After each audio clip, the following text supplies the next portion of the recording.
우리 청년들이 준비한 찬양 하나님께 올려드렸는데 너무 감사하고요. 우리 청년들이 고백했던 것처럼 그 어떤 상황 속에서도 주의 길을 선택하며 나아가고 주님을 더 크게 보는 우리 모두가 되시기를 예수님의 이름으로 축원합니다. 요즘 우리들의 삶과 우리들의 마음과 또한 이 사회적으로 상당히 문제가 되고 있는 것이 어제 오늘의 문제가 아니지만 중독이라는 현상이 많은 삶을 피폐하게 만들고 무너지게 하고 있습니다. 아이들은 게임에 중독이 되어서 절제 없는 현질을 하고 있고요. 성인은 알코올 중독에 또 도박 중독에 요즘 크게 문제가 되고 있는 것이 마약 중독이라는 것이죠. 여러분들도 뉴스를 보시면 알겠지만은 마약에 중독이 되어서 아주 기괴한 현상으로 몸을 구부리면서 좀비처럼 서 있는 그런 청년들의 모습이 뉴스에 소개가 되었습니다. 그런데 이 더욱더 놀라운 것은 이 마약이 이제는 아주 쉽게 청소년들까지도 쉽게 손에 닿을 수 있게 되었다라는 것입니다. 우리나라만큼은 이 마약으로부터 굉장히 보호받는 그런 나라였지만 이제는 그렇지 않다라는 것이 대부분의 이제 현 주소를 살피는 모습이 되는 것이죠. 그런데 이 마약에 중독된 이들이 할 일이 없어서, 그러니까 마약뿐만 아니라 많은 것에 중독된 이들이 할 일이 없어서 그런 것이 아니라 더 큰 쾌락을 추구하기 위해서 그런 것이죠. 그런데 이 심리학자 브루스 알렉산더 교수가 했던 지공원 실험이 있습니다. 이 보통 쥐에게 마약을 강제로 주입하고 나서 그 행동을 살펴보는 실험이에요. 강제로 마약을 주입한 쥐들은 이후에도 마약을 계속 찾았습니다. 그만큼 중독성이 강하다라는 것이 입증이 된 셈입니다. 그런데 단순히 그것을 입증하기 위해서 이 심리학자 교수가 이 실험을 한 것이 아니에요. 단순히 이 실험을 한 까닭은 마약이 가진 중독성 때문이 아니라 다른 무언가 있다라는 거예요. 왜 사람들이 이 중독에 빠지는지, 왜 중독에 빠지면 헤어나오지 못하는지에 대하여 그것을 입증하고자 이 실험을 한 것이죠. 그렇기 때문에 이 지공원을 만들었습니다. 지들이 좋아하는 치즈도, 지들이 좋아하는 형형색색의 공들도 널브러뜨리고, 그리고 이 쥐들이 마음껏 번식할 수 있도록 행복하게 지낼 수 있는 쥐들만의 공간을 만들어 주었어요.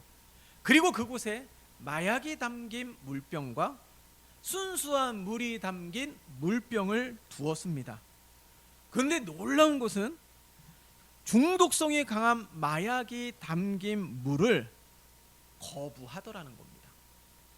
혼자 고립이 되어 있을 때에는 100% 마약에 중독이 되었는데 행복하고 즐거워하고 교류하고 그런 것들이 풍성해지니까 오히려 마약을 거부하고 순수한 물을 찾는 쥐들의 모습을 발견할 수 있었다라는 것입니다.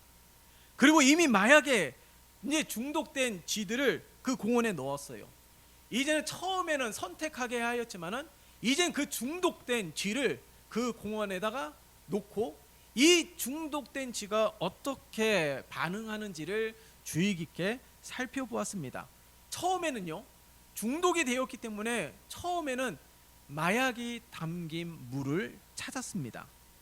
그러다가 시간이 가면 갈수록 그것을 끊어내고 순수한 물을 찾는 중독된 쥐들의 모습을 발견할 수 있었습니다. 여기서 이 교수가 이 실험을 통해서 입증하고자 했던 것은 마약이 가지고 있는 이 강력한 중독성을 나타내는 것이 아니라 사람들이 마약에 중독이 되고 있는 것은 마약이 가지고 있는 강력한 자체 성분뿐만 아니라 이게 중요한 것이죠. 주변 환경의 부정적인 영향 때문에 중독에 빠지게 된다라는 것입니다. 이것을 입증하기 위해서 이 지공원 실험을 했다라는 거예요. 마약이라는 것이 중독성이 강하지만은 그로 인하여서 사람을 망치지만은 그 중독 현상에 빠지게 되는 것이 단순히 이 약이 가지고 있는 강력한 힘 때문에가 아니라 우리들의 삶에 부정적인 영향이 한 몫을 하고 있다라는 사실을 증거하고 있는 것이죠. 굉장히 의미 있지 않습니까? 단순히 알코올, 게임, 마약, 성적인 중독에 빠지는 것뿐만 아니라 우리들의 삶에 우리를 무기력해 만들고 내일을 꿈꾸지 못하게 만드는 그런 현상들도 무엇 때문입니까? 우리 청년들이 찬양했잖아요. 그 어떤 상황 속에서도 주의 길을 선택하고 주님을 더 크게 보는 믿음으로 부흥과 회복을 일구는 자, 그게 누구부터요? 나부터 시작됨을 고백하지 않았습니까? 그런 것처럼 우리들의 믿음이 이와 같아야 된다라는 거예요. 우리들의 주변 상황은 그렇지 않다 할지라도 어떻게 해요? 계속해서 주의 길을 선택하고 계속해서 주님을 더 크게 보는 믿음으로 살아가는 우리 모두가 되어야 될 줄 믿습니다. 하나님이 창조하신 사람에게 하나님은 모든 것을 주셨습니다. 그 대표적인 곳이 에덴 동산이에요. 그곳에서는요, 마치 이 교수가 실험했던 것처럼, 지공원처럼 하나님이 창조하신 사람이 모든 것을 풍요롭게 누릴 수 있는 공간, 즐거워할 수 있는 공간, 행복하게 살아갈 수 있는 공간을 하나님께서 허락해 주셨습니다. 근데 그 공간에서 추방을 당하게 되었어요. 그 이유가 무엇입니까? 하나님 앞에 범죄했기 때문에 그런 것이죠. 하나님 앞에 범죄하는 그 순간 하나님께서 선물과 같은 은혜를, 복을 허락해 주신 모든 것을 하나님이 창조한 사람이 하나님 앞에 범죄함으로 말미암아 모든 것을 잃게 되었다라는 것입니다. 만약에 하나님이 창조하신 에덴 동산이 지금까지도 존재하며 그곳에서 우리가 지금까지도 살아간다라면 그렇게 사회 문제가 되는 중독 현상들이 존재했을까요?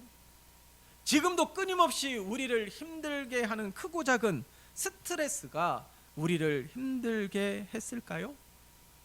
하나님이 창조하신 이 에덴 동산이 지금도 존재했다라면 과연 사회 문제가 되고 있는 수많은 문제들이 오늘날 출현하지는 않았을 것입니다.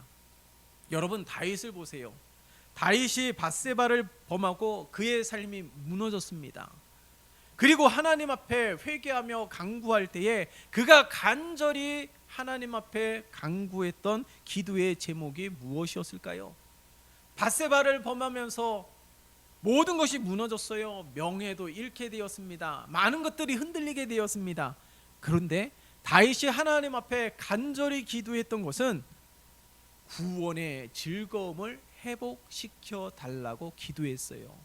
자신의 잘못 때문에 신뢰가 깨어지고 자신의 잘못 때문에 명예가 흔들리게 되고 많은 것들이 흔들리게 되는 이 상황 가운데 그것을 회복시켜 주세요라고 기도했던 것이 아니라 구원의 즐거움을 회복하게 달라고 기도했던 것입니다. 그렇게 간구했던 이유가 무엇일까요? 다윗은 왕이었습니다. 누구보다도 더 많은 힘과 권력과 부가 있었습니다. 부족한 것이 없었습니다. 그러함에도 불구하고 다윗은 하나님 앞에 간구했어요. 왜요? 자신에게 이 구원의 즐거움이 잃어버리게 되니까 명예도 권력도 힘도 아무런 의미가 없게 되었다라는 것이죠. 앞서서 말씀드렸습니다. 다윗은 왕이에요. 왕이 뭘 해도 어느 누구도 왕 앞에서 이야기할 수가 없습니다. 물론 왕이 자신의 욕심으로 한 가정을 무너뜨렸습니다. 왕이 물론 자신의 욕심으로 충성된 신하를 죽음에 이르게 하였습니다. 도덕적이지 않습니다. 윤리적이지 않습니다. 그러나 왕이기 때문에 어느 누구도 왕 앞에서는 뭐라고 하는 이들이 없었다라는 것이에요. 그러함에도 불구하고 마치 모든 것을 잃은 것처럼 낙심하고 있는 이 다윗, 모든 것을 잃은 것처럼 허무하고 허전함을 느끼고 경험하고 있는 이 다윗이 하나님 앞에 눈물로 애통하며 간곡히 기도하고 있어요. 내 안에 구원의 즐거움을 회복하게 해달라는 것입니다. 여러분, 사람이 죄를 지어서 형벌이 꼭 감옥에 가두는 것이 형벌이 아닙니다. 겉으로는 성공한 것처럼 보이고 많은 이들이 담아가고 싶은 인생으로 살아가고 있지만 그 내면에 즐거움이 사라지게 된다면요, 하루하루가 고통입니다. 하루하루가 얼마나 힘든지 몰라요. 내 안의 즐거움이 사라진다면 외적인 화려함은 더 이상 행복을 일구는 재료가 될 수가 없음을 다윗을 통하여서도 발견할 수 있는 것이죠. 그럼 왜 다윗이 이 구원의 즐거움을 잃어버렸습니까? 바로 에덴 동산에서 죄를 범했기 때문에 추방을 당한 것처럼 하나님 앞에 죄를 범했기 때문에 그런 것이죠. 그렇기 때문에 이 죄가 하나님과의 관계가 깨어지고 하나님과 원수가 되게 하고 하나님 앞으로 나아가는데 담이 생기게 되는 것입니다. 그렇기 때문에 회개하지 않으면 하나님과의 관계가 깨어지게 되고 하나님과의 관계가 깨어지니까 항상 불안과 두려움 속에서 살아가게 되고, 그러니까 이 불안과 두려움을 일시적으로 해소하기 위하여 중독을 일으키는 것에 손이 가는 거예요. 마음이 가는 것입니다. 왜 우리가 이처럼 불안하고 두려움 속에서 살아갑니까? 왜 낙심하고 절망하는 가운데서 살아갑니까? 왜 크고 작은 수많은 문제들, 산더미 같은 이 문제들 속에서 허우적거리며 살아가고 있는지에 대하여 우리는 명확하게 인식해야 되는 것이죠. 다윗이 하나님과 범죄함으로 깨어져 구원의 즐거움을 잃어버렸을 때에 그 모습을 우리는 잊지 말아야 될 것입니다. 그렇다면 우리도 이 구원의 즐거움이 회복이 되어야 되는 거예요. 하나님과의 관계가 회복이 되어야 되는 것입니다. 막혀진 담이 허물어지는 은혜를 허락해 주시지 않았어요? 예수 그리스도의 십자가 대속의 은혜로 말미암아 우리는 새롭게 태어났음을 선포하고 있습니다. 새롭게 태어났다라는 것은 처음 사람의 모습, 다시 말해서 하나님이 처음 창조한 상태, 하나님의 형상이 회복되는 그런 상태로 다시금 태어나게 되었다라는 거예요. 그러니까 잃어버린 기쁨이 다시금 회복이 되었음을 선포하고 있는 것이죠. 그런데 이 기쁨이 그 어떤 것으로도 펀해서 바닥을 본다고 하더라도 놀라운 것은 그 안에서 다시금 이 기쁨이 샘솟게 된다라는 거예요. 오늘날 크고 작은 문제, 염려, 근심, 걱정, 미래에 대한 불안한 그것들이 자꾸 내 안에 있는 이 즐거움을 계속해서 퍼내게 됩니다. 바닥을 보게 만들어요. 메마르게 만듭니다. 그것으로 인해서 내 마음이 피폐해지고 그렇게 되다 보니까 내 안색도 변하게 되고 삶도 무기력하게 발전이 되는 거예요. 우리가 지난 한 주도 그렇게 살았습니다. 지난 한 주 동안에도 크고 작은 관계 속에서 아픔을 경험하였습니다. 그로 인해서 상처를 받기도 하였습니다. 경제적인 어려움도 있었습니다. 연약함과 질병 때문에 힘들어하기도 하였습니다. 마음이 지치니까 잠을 설칠 때도 얼마나 많이 있었습니까? 이 모든 힘듦이 우리 안에 있는 기쁨을 계속 퍼내고 있는 거예요. 메마르도록, 그래서 삶이 피폐해지도록, 무기력해지도록, 원망과 불평만 가득하게 되도록 계속해서 이런 문제들이 계속 우리의 마음의 기쁨을 퍼내고 있는 것이죠. 여러분, 앞으로 이제 날씨가 더 더워지고 이제 뭐 장마도 예보되고 있고 이상기후 현상으로 게릴라성 소나기도 심심찮게 내리고 있지 않습니까? 이 소나기가 내릴 때 아무리 우산을 쓴다 하더라도 이 비에서 자유로울 수가 없다라는 것을 우리가 늘 경험하고 있지 않습니까?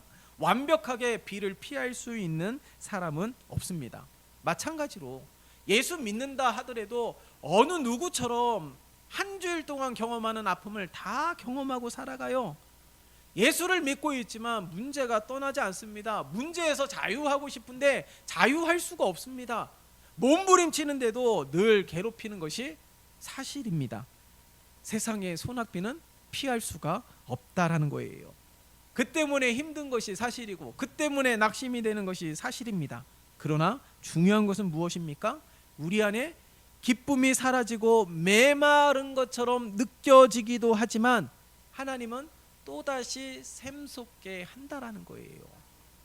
청년들이 찬양했던 것처럼 그 어떤 상황 속에서도 선택할 수 있는 힘, 그것을 구분할 수 있고 구별할 수 있는 지혜를 허락해 주신다라는 것이죠. 그게 어떻게 가능합니까? 주님과의 기쁨의 교제를 통해서인 줄 믿습니다. 우리 말씀 한번 찾아볼까요? 하박국 3장 17절에서 18절입니다. 하박국 3장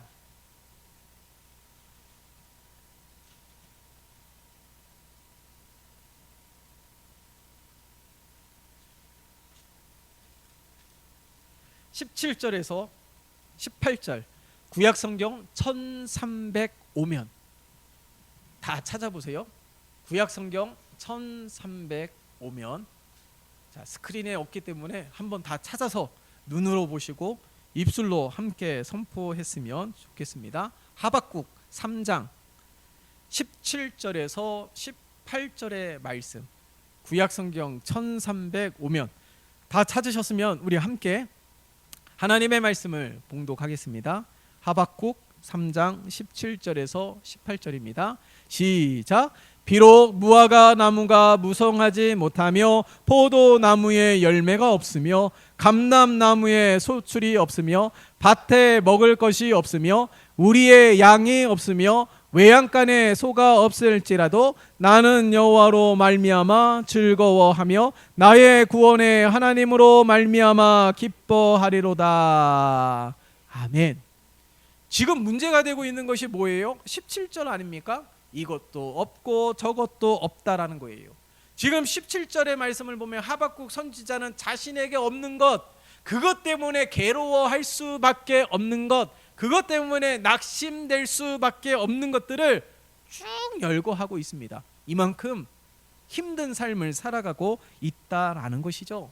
그런데 18절에 선지자는 어떻게 고백합니까? 18절의 말씀만 다시 한번 읽어볼까요? 시작. 나는 여호와로 말미암아 즐거워하며 나의 구원의 하나님으로 말미암아 기뻐하리로다. 아멘. 중요한 것이에요. 17절에 내가 없는 것만 가지고 열거하고 거기에 집중하다 보면은 부정적일 수밖에 없습니다. 당연히 기뻐하지 못하게 되는 것이죠. 그런데 18절에 선지자는 이렇게 고백합니다. 없는 가운데서도 하나님 믿고, 없는 가운데서도 하나님 의지하며, 없는 가운데서도 하나님 바라니까 어떻다라는 거예요? 기뻐하고 즐거워한다라는 것이죠. 많은 것이 없습니다. 희망이 없어요. 소망이 없어요. 그런데 하나님 한 분만으로 기뻐하고 즐거워할 수 있음을 고백하고 있는 것이죠. 우리가 이 고백을 통해서 우리가 발견할 수 있는 것이 무엇일까요? 세상의 소낙비 가운데 있다고 할지라도 이 17절의 말씀처럼 결핍 투성이 우리의 인생이라 할지라도 그 가운데 덩그러니 놓여 있다 할지라도 예수 그리스도의 십자가 대속의 은혜로 말미암아 허락된, 회복된 이 기쁨은 영원히 목마르지 않음을 우리에게 증거하고 있는 줄 믿습니다.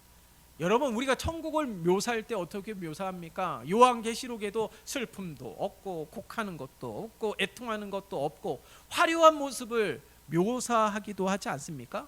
근데 우리가 천국을 사모하는 이유가 뭐예요? 정말 눈물이 없는 곳이기 때문에, 기쁨이 충만한 곳이기 때문에, 화려한 곳이기 때문에 이 천국을 사모합니까? 정말 부족함이 없는 곳이기 때문에 천국을 사모합니까? 여러분, 천국을 묘사할 때 그게 중요한 것이 아니에요. 왜 천국을 우리가 소망하고 천국을 사모해야 될까요? 중요한 것은요, 수많은 보석이 있기 때문에, 화려함이 있기 때문에 그것이 아닙니다. 눈물이 없기 때문에 그것이 아니에요.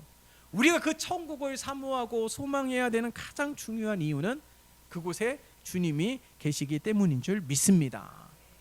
그렇게 주님이 계시기 때문에 눈물이 없는 곳이 되는 거예요. 주님이 계신 곳이기 때문에 염려 근심이 없는 것이죠. 곡하는 것이 사라지는 것입니다. 오늘날 우리들의 삶이 그런 삶이 되어야 되지 않을까요? 주님을 모신 저와 여러분, 주님을 모신 우리의 가정, 주님을 모신 우리의 직장과 삶이 오늘날 우리의 이와 같은 삶이 되어야 될 줄 믿습니다. 그래서 오늘 우리들의 삶이 다 천국이 되어야 되는 거예요. 오늘 본문을 보세요. 우리가 함께 읽었던 오늘 본문의 말씀을 보면 반복되는 것이 있습니다. 오늘 본문의 말씀을 보면 반복되는 것이 무엇입니까? 즐거워한다라는 표현이 반복이 되고 있어요. 똑같이 즐거워한다라는 표현은 아니지만은 오늘 그와 비슷한 표현들이 반복이 되고 있는 것을 알 수가 있습니다. 그것이 말하는 의미가 무엇일까요? 하박국 선지자처럼 이것도 없고 저것도 없지만 그럼에도 불구하고 기뻐하고 만족해하고 있다라는 거예요. 그 이유가 바로 하나님 때문이라는 것이죠. 그러니까 주님이 계신 곳이 천국이면 그 안에 기쁨이 넘쳐날 수밖에 없다라는 것입니다. 하박국 선지자는 이것도 없고 저것도 없다라고 고백을 하였지만은 오늘 말씀을 보면 어떻게 해요? 우리가 죄인 되었을 때에도 원수 되었을 때에도 어떻게 해요? 구원을 받게 되고 하나님 안에서 즐거워함을 고백하고 있습니다. 하박국 선지자는 이것도 없어요, 저것도 없어요. 그렇지만은 오늘 본문 속에선 이것이 없지만 그러함에도 불구하고 예수 그리스도로 말미암아, 예수 그리스도의 피로 말미암아 구원을 받고 즐거워하게 됨을 증거하고 있는 거예요. 죄로 인해서 하나님과 담이 생겼습니까? 오늘 말씀 가운데서는 이렇게 증거합니다. 그렇지만은 예수 그리스도의 보혈의 피로 그 담이 허물어지고, 그렇지만 예수 그리스도의 피로 말미암아 하나님과 하나 되는 은혜가 펼쳐지게 되었다라는 겁니다. 오늘 말씀을 통하여서 예수 그리스도의 피로 말미암아 치유와 회복이 선포가 되었음을 우리에게 증거하고 있는 것이고 완전한 승리를 선포하고 있는 것입니다. 여러분, 우리 인생에는 수많은 담이 존재합니다. 너와 나 사이에도 담이 존재합니다. 그 담이 허물어지고 그 안에서 기쁨과 은혜가 넘쳐나게 하는 일들이 무엇이라고요? 오늘 본문 속에서 계속 반복되는 것, 예수 그리스도의 피로 말미암아, 그의 아들의 죽으심으로 말미암아, 더욱 그의 살아나신 것으로 말미암아, 우리 주 예수 그리스도로 말미암아, 계속해서 반복하고 있잖아요. 우리 안에 이 기쁨, 이 넘치는 기쁨이 회복이 되고 하나님의 자녀가 된 것이, 죄에서 구원을 얻게 된 것이 무엇이라고요? 그의 피로 말미암아 라는 것을 우리에게 증거하고 있다라는 사실입니다. 여러분 생각해 보세요. 우리 주님이 어떻게 죽으셨습니까? 우리 주님이 로마 군사들에게 잡히고 옷이 벗기게 되고 채찍에 맞게 되고 수치와 조롱과 아픔을 경험하셨습니다. 왜 주님께서 죄가 없으신 분인데도 불구하고 바로 그러한 아픔들을 경험하신 까닭이 무엇일까요? 그 이유는 명백하지 않습니까? 우리가 당하게 될 그 고통을, 모든 고통을 예수님께서 경험하고 예수님께서 겪음으로 말미암아 우리가 그 고통에서 해방케 하시기 위해서라는 거예요. 예수님은 수치도 조롱도 받으셨습니다. 그러나 그 수치와 조롱을 받게 된 이유가 바로 우리가 이 수치와 조롱 가운데 넘어지지 않게 하기 위해서라는 거예요. 크고 작은 정신적 고통, 크고 작은 육체적 고통에서 넘어지지 않게 하기 위해서 우리 주님께서 대신 그 아픔을 겪으셨다라는 사실을 알 수가 있습니다. 그러니 그 문제 때문에, 그 아픔 때문에 기쁨을 빼앗길 수 없다라는 것이에요. 그리고 우리에게 중요하게 선포하고 있는 것이 무엇입니까? 오늘 본문 가운데 우리가 주목해 보아야 되는 단어가 있어요. 9절에서도 나옵니다. 10절에서도 나오고요. 그것이 무엇일까요? 더욱이라는 거예요. 9절에서도 더욱 그로 말미암아, 10절에서도 더욱 그의 살아나심으로 말미암아, 11절에서는 그뿐 아니라 우리들에게 계속해서 반복하면서 말씀하고 있는 것에 우리가 집중해 볼 필요가 있어요. 예수 그리스도의 피로 말미암아 죄에서 구원을 받고, 예수 그리스도의 피로 말미암아 하나님의 자녀가 되었고, 예수 그리스도의 피로 말미암아 그 모든 아픔이 우리에게 더 이상 아픔이 되지 않는 까닭, 그 가운데만 만족해하는 것이 아니라 한 단계 더 나아가야 된다는 거예요. 그게 뭘까요? 더욱 기쁨을 누리고 더욱 은혜를 누리는 삶이 되어야 된다는 것이죠. 예수 그리스도의 희생과 헌신으로 회복되고 치유된 이 기쁨이, 이 은혜가 이젠 그 가운데 머물지 마시고 우리 안에 더욱 풍성한 상태로 머무를 수 있도록, 더욱더 풍성해질 수 있는 그런 삶이 되어질 수 있도록 더욱 힘써야 된다라는 것입니다. 그게 무엇일까요? 어떻게 해야 될까요? 권사님이 기도했지 않았습니까? 말씀과 기도로, 말씀과 기도로 우리가 하나님 앞에 나아가게 될 때 그것이 더욱 풍성해지는 거예요. 하박국 선지자처럼 이것도 없고 저것도 없는 상황 가운데서도 기뻐할 수 있고, 이것도 없고 저것도 없는 상황 가운데서도 소망할 수 있고, 이것도 없고 저것도 없는 상황 속에서도 내일을 바라볼 수 있는 더 풍성한 기쁨과 은혜가 충만해진 까닭이 무엇일까요? 바로 그것이 우리들의 삶이 되어야 됨을 오늘 로마서의 말씀을 통하여서 우리에게 증거하고 있는 것입니다. 구원을 받은 것, 거기에 만족해서는 안 되는 거예요. 이 구원의 즐거움을 더 누려야죠. 하나님의 자녀가 된 것에 만족해서는 안 되는 겁니다. 하나님의 자녀가 누리는 담대함, 하나님의 자녀가 누리는 평안함, 하나님의 자녀가 누리는 소망, 즐거움을 더욱 풍성하게 누리는 삶이 저와 여러분들의 삶이 되어야 될 줄 믿습니다. 왜 그럴까요? 이 기쁨을 위해서 우리 주님이 십자가를 지셨기 때문이에요. 이 기쁨을 위해서 우리 주님이 모든 것을 포기하신 것입니다. 우리가 누리게 될 기쁨과 은혜를 위해서 우리 주님이 모든 것을 포기하신 거예요. 죽음까지도 이기셨습니다. 그것이 무엇이에요? 가장 두려워하는 그 문제까지도 뛰어넘을 수 있게 하셨다라는 거예요. 그러니 우리 인생의 크고 작은 수많은 문제들 때문에 낙심하지 마시고, 청년들이 찬양했던 것처럼, 권사님이 기도했던 것처럼 어떻게 해요? 예수 그리스도의 피로 말미암아 구원을 받은 우리가 주의 길을 선택하고 하나님을 더 크게 보고 하나님을 바라볼 때에 우리 안에 이 기쁨은 그 어떤 것으로 인해서 퍼낸다 할지라도 다시금 샘솟게 될 것입니다. 샘솟는 것에 지나서 이제는 더욱 풍성하게 될 거예요. 오히려 흘러 넘쳐 흐르게 될 것입니다. 이것이 가정으로, 직장으로, 삶으로 흘러감으로 말미암아 죽어가는 모든 것들이 소성케 하시는 하나님의 은혜가 충만한 삶이 될 줄 믿습니다. 우리 안에 이 기쁨을 충만하도록, 회복된 상태로 만족하지 말고 더욱 풍성해질 수 있도록 더욱 하나님과 깊은 교제 속으로 나아가고 하나님을 더욱 신뢰하고 하나님을 더욱 의지하고 믿음으로 살아가는 우리 모두가 되시기를 예수님의 이름으로 축원합니다.